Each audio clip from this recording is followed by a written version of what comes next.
नमस्कार, शाम के 4:30 बज चुके हैं। आज तक पर आप सभी का स्वागत है। मैं हूं आपके साथ चित्रा त्रिपाठी। बंगाल में तूफान पर बैठक का विवाद अब मुख्य सचिव तक पहुंच गया है। प्रधानमंत्री को आधे घंटे इंतजार कराने वाले बंगाल के सीएम के करीबी मुख्य सचिव को अब दिल्ली तलब कर लिया गया है। उन्हें 31 मई को सुबह 10 बजे दिल्ली में ज्वाइन करने का फरमान आया है। इन सबके बीच जो आरोप ममता बनर्जी पर लगाए गए थे, आज जवाब देने के लिए खुद सीएम सामने आए और उनका यह कहना है कि दरअसल झूठ की राजनीति बीजेपी कर रही है। खुद उन्हें इंतजार करना पड़ा था पीएम से मिलने के लिए। देखिए पश्चिम बंगाल की राजनीति दिल्ली टू बंगाल, न्यू बवाल किस तरह से जारी है।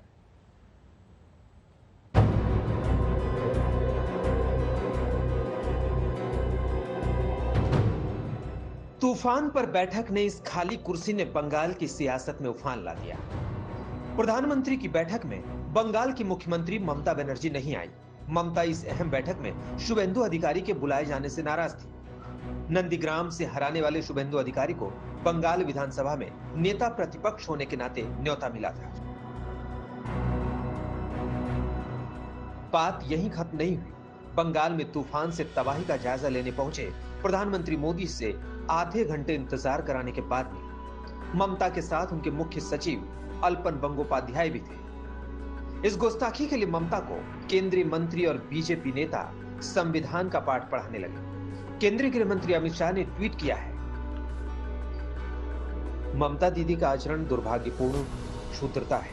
यास तूफान ने तमाम आम लोगों को प्रभावित किया है और उन्हें मदद की जरूरत है। दुखद है कि दीदी ने जन कल्याण के ऊपर अपना अहंकार रखा और उनका तुच्छ व्यवहार इसे दिखाता है। रक्षा मंत्री राजनाथ सिंह ने भी कहा, आपदा काल में बंगाल की जनता को सहायता देने के भाव से आए हुए प्रधानमंत्री के साथ इस प्रकार का व्यवहार पीड़ादायक है। जनसेवा के संकल्प और संवैधानिक कर्तव्य से ऊपर राजनीतिक मतभेदों को रखने का ये एक दुर्भाग्यपूर्ण उदाहरण है जो भारतीय संघीय व्यवस्था की मूल भावना को भी आहत करने वाला है। ये बहुत पीड़ादायक है और शर्मनाक है दोनों कहूंगा। प्रधानमंत्री बंगाल की चिंता करने गए थे ना, क्या मतलब है इसका? मोदी जी बड़ा हृदय लेकर के उड़ीसा और बंगाल देखने गए, मदद करेंगे, आप उसकी बैठक का बॉयकॉट करती हैं। ममता जी, संघीय ढांचा का तो ये उल्लंघन है ही है। कभी न कभी आप राजनीतिक विरोध से ऊपर उठेंगी कि आपका काम सिर्फ आलोचना करना है? मुख्यमंत्री पश्चिम बंगाल की मुख्यमंत्री ने किया है, वो जानबूझकर किया गया संविधान और लोकतंत्र के खिलाफ एक बहुत बड़ा अपराध है। और मुझे लगता है कि इस आपराधिक जो जानबूझकर किए गई इस आपराधिक गुनाह को लोकतंत्र और देश कभी नहीं माफ करेगा। बंगाल पर सियासी तीर चले तो सूबे के सबसे बड़े अधिकारी को फौरन दिल्ली रिपोर्ट करने का फरमान आ गया। मुख्य सचिव अल्पन बंदोपाध्याय को बंगाल से वापस केंद्र में बुला लिया गया है। उन्हें 31 मई को सुबह 10 बजे दिल्ली में ज्वाइन करने को कहा गया है। 24 मई को ही ममता ने सचिव अल्पन का कार्यकाल 3 महीने के लिए बढ़ाया था। ममता और मोदी सरकार के बीच अब तनाव का बिंदु मुख्य सचिव का तबादला है। तनाव का ये बिंदु दरिया में तब्दील होता दिख रहा है और केंद्र सरकार और ममता के बीच की खाई और गहरी होती जा रही है। हम आपको बता दें कि बंगाल के मुख्य सचिव अल्पन बंदोपाध्याय ममता बनर्जी के भरोसेमंद अफसर रहे हैं। होम कैडर के अफसर अल्पन हावड़ा, नॉर्थ और साउथ परगना के डीएम रह चुके हैं। 2015 में उन्हें अंतरिम राज्य चुनाव आयुक्त बनाया गया था। जहां तक पढ़ाई की बात है तो कोलकाता के प्रतिष्ठित प्रेसिडेंसी कॉलेज से उन्होंने ग्रेजुएशन किया था। खींचतान यास तूफान की तबाही पर मदद को लेकर भी है। ममता बनर्जी ने 20,000 करोड़ के नुकसान की रिपोर्ट मांगी, लेकिन बंगाल और झारखंड के लिए 500 करोड़ के राहत पैकेज का ऐलान हुआ। রায়কুন্ডায় গিয়ে প্রধানমন্ত্রীর হাতে আমাদের যা ক্ষয়ক্ষতি হয়েছে তার একটা রিপোর্ট আমার সাথে চিফ সেক্রেটারি আলাপন বন্দ্যোপাধ্যায় ছিল, আমরা হাতে তুলে দিয়ে বলেছি এইটা হচ্ছে আমাদের রিপোর্ট এবং আপনি যা ভালো বুঝবেন তাই করবেন। তার মধ্যে দুটো রিপোর্ট ভালো আমরা রেখেছি, অন্যান্য যা হয়েছে সেগুলো তো আছেই। সেগুলো প্রায় 20,000 কোটি টাকার ক্ষয়ক্ষতি এখনো পর্যন্ত আমরা পেয়েছি। তাছাড়াও দুটো স্কিম আমরা দিয়েছি, যে একটা দীঘা ডেভেলপমেন্টের জন্য 10,000 কোটি টাকার যদি একটা প্যাকেজ করা যায় আর একটা সুন্দরবন ডেভেলপমেন্ট করার জন্য যদি 10,000 কোটি টাকার প্যাকেজ করা যায়, এই 20,000 কোটি টাকার প্যাকেজের কথা আমরা বলেছি। পাবো না হয়তো আমরা কিছুই। चुनावी जंग में सियासी तनातनी तो समझ में आता है, लेकिन चुनाव के बाद भी कड़वाहट बनी रहे तो कैसे चलेगा? बिना केंद्र और राज्य के तालमेल के संघीय व्यवस्था कैसे टिकेगा? पश्चिम बंगाल में विधानसभा चुनाव भले ही खत्म हो गया हो, लेकिन बीजेपी और तृणमूल के बीच में जिस तरह का सियासी जंग पिछले कुछ महीने में देखने को मिला है, उसी का असर अब राज्य के एडमिनिस्ट्रेशन में भी पड़ता हुआ दिख रहा है। जहां एक और कल प्रधानमंत्री नरेंद्र मोदी के बुलाए साइक्लोन रिव्यू मीटिंग में मुख्यमंत्री ममता बनर्जी शामिल नहीं हुई, वही बीजेपी ने पूरा हमला इस वक्त ममता बनर्जी के खिलाफ बोल दिया है, ये कहते हुए कि ममता बनर्जी राज्य के हित के बारे में नहीं सोच रही है, सिर्फ राजनीति के बारे में सोच रही है।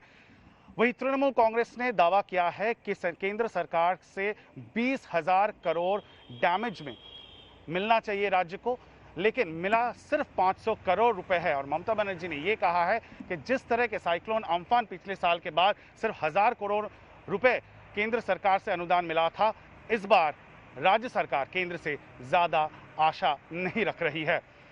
कैमरा पर्सन प्रवीर विश्वास के साथ इंद्रजीत, आज तक, कोलकाता। प्रधानमंत्री नरेंद्र मोदी को रिव्यू बैठक में इंतजार कराने के मामले में ममता ने बीजेपी के आरोपों पर पलटवार किया है। ममता ने एक प्रेस कॉन्फ्रेंस की और कहा कि उन्हें खुद पीएम के देरी से आने की वजह से 20 मिनट इंतजार करना पड़ा। ममता ने कहा कि उन्हें बदनाम करने की साजिश की जा रही है। ममता बनर्जी ने कहा है कि खराब मौसम की वजह से कलाईकुंडा आना मुश्किल था, फिर भी वो प्रधानमंत्री से मिलने के लिए वहां पहुंची, पीएम से मिली और उन्हें रिपोर्ट भी सौंपी। ममता ने कहा कि पीएमओ से झूठी खबरें न फैलाई जाए। There are so many political party leaders, the central leaders, the political party leaders, ruling party, resorted to politics and made unjust comments through tweets and statements against me to tarnish my image and image of the Chief Secretary and the government. Therefore, I thought it proper to bring all the issues before you so that justice is to be decided by the people of India. He asked SPG that please tell Prime Minister, convey this, that CM wants to meet him only 1 minute to hand over the report of the cyclone. She will not disturb. Then they said SPG, 1 hour का बाद बोलिए, अभी कुछ नहीं होगा. Then also he informed us and we were sitting quietly. Then through somebody we came to know that they went to conference room. Why 2 consecutive years you have not recognized the opposition political parties in Delhi Parliament under your guidance? If you have so free and fair. Number 2, why in Gujarat last week you went there? Why you not called opposition leader there? It is your state. Even Odisha also opposition leader was not there. In my state, whenever you come, you create some confusion and always you create some confrontation. Why? केंद्र और ममता की खींचतान कोई नई नहीं है। चुनाव से पहले ममता बनर्जी ने पीएम के मंच पर ही अपना गुस्सा जताया, तो चुनाव के बाद कोरोना की बैठक में नहीं बोलने देने का आरोप जड़ा।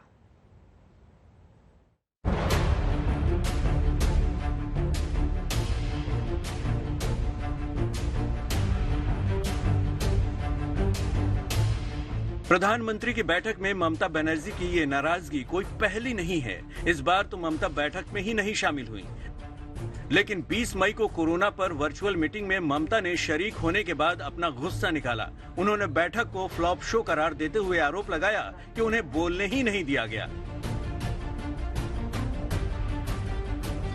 इससे पहले भी ममता बनर्जी कोरोना पर बैठक में शामिल होने से बचती रही हैं। 8 अप्रैल को प्रधानमंत्री के कोरोना को लेकर हुई बैठक में वो शामिल नहीं हुई। 17 मार्च को कोरोना के बढ़ते मामले पर हुई बैठक में भी उन्होंने हिस्सा नहीं लिया। यहां तक कि 20 फरवरी को नीति आयोग की बैठक का भी ममता ने बहिष्कार किया। और तो और, एक बार तो प्रधानमंत्री के मंच पर ममता बनर्जी ने अपना गुस्सा जाहिर किया। इसी साल 23 जनवरी को कोलकाता के विक्टोरिया मेमोरियल में नेताजी के 125वीं जयंती समारोह में प्रधानमंत्री के साथ ममता बनर्जी भी शरीक हुई। लेकिन जैसे ही बीजेपी समर्थकों ने जय श्री राम के नारे लगाए, ममता बनर्जी मंच से बिना बोले नीचे उतर गयी। मेरे को तो लगता है कि गवर्नमेंट का प्रोग्राम का कोई डिग्निटी होना चाहिए।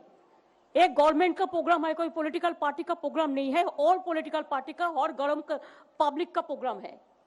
मैं तो आभारी हूँ प्रधानमंत्री जी का, कल्चरल मिनिस्ट्री का, कि आप लोगों ने कोलकाता में प्रोग्राम बनाया, लेकिन किसी को आमंत्रण करके, निमंत्रित करके उसको बेइज्जत करना ये आपको शोभा नहीं देता है। मैं फिर आप लोगों को कहेंगे, यही on protest of that I am not telling anything. जय हिंद, जय बांग्ला। कभी ममता बनर्जी बीजेपी सरकार की हिस्सा थी, वाजपेयी सरकार में मंत्री थी, लेकिन बीजेपी के मिशन बंगाल के बाद तलखी ऐसी बढ़ी कि खत्म होने का नाम नहीं ले रही है। केंद्र में मोदी सरकार और पश्चिम बंगाल में ममता सरकार के बीच में खींचतान कोई नई बात नहीं है।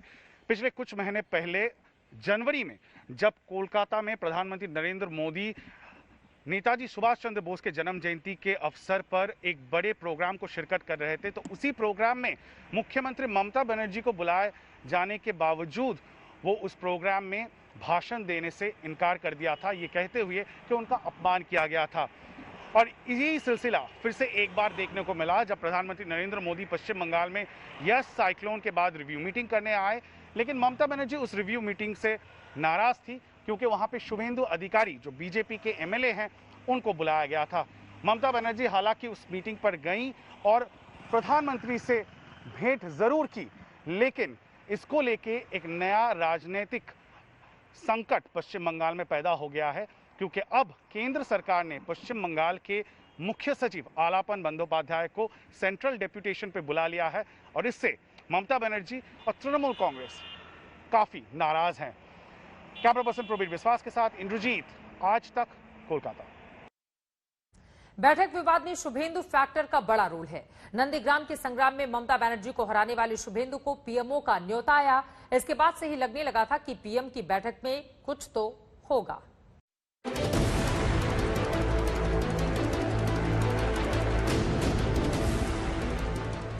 कभी शुभेंदु अधिकारी ममता बनर्जी के खासम खास थे, भरोसेमंद थे, बड़े सिपहसालार थे, लेकिन जैसे ही शुभेंदु ने पाला बदला वो सबसे बड़े सियासी दुश्मन हो गए। नंदीग्राम की जंग के बाद तो वो फूटी आंखों नहीं सुहाने लगे। नंदीग्राम में कड़े मुकाबले में ममता को हार मिली तो तलखी और बढ़ गई। बंगाल में बीजेपी ममता के विजय रथ को रोक नहीं पाई, लेकिन ममता को हराने वाले को विधानसभा में नेता विपक्ष बनाकर ममता के सामने खड़ा करने में कोई कसर नहीं छोड़ी। রিভিউ মিটিংটায় আমি জাস্ট কাগজটা হ্যান্ড ওভার করবো কোথায় কি ক্ষতি হয়েছে, যতটা এখনো পর্যন্ত আমাদের কাছে আছে এই পর্যন্ত, কারণ আমাদের যেতে লাগবে 45 মিনিট এবং সেখানে প্লেনের টাইমিং করা আছে। বাংলার মুখ্যমন্ত্রী এই স্বাভিমান নেই কেন? কেন ভিখারির মানসিকতা? কথায় কথায় টাকার কথা বলেন, আর আজকে পাওয়ার সম্ভাবনা থাকলে সেখানে রাজনীতি সামনে চলে আসছে। এই যে ক্ষুদ্র রাজনীতি, এর দ্বারা বাংলার মানুষের ভালো হবে না। ममता बनर्जी मुख्यमंत्री तो बन गई, लेकिन शुभेंदु फैक्टर को नहीं भूल पाई। यही वजह है कि विधानसभा में बहुमत दल की नेता और नेता विपक्ष के बीच कोई संवाद नहीं दिखा।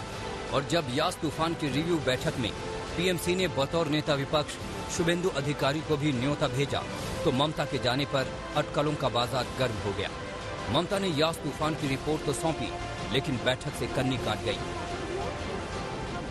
Why? In Gujarat last week you went there. Why you not called opposition leader there? It is your state.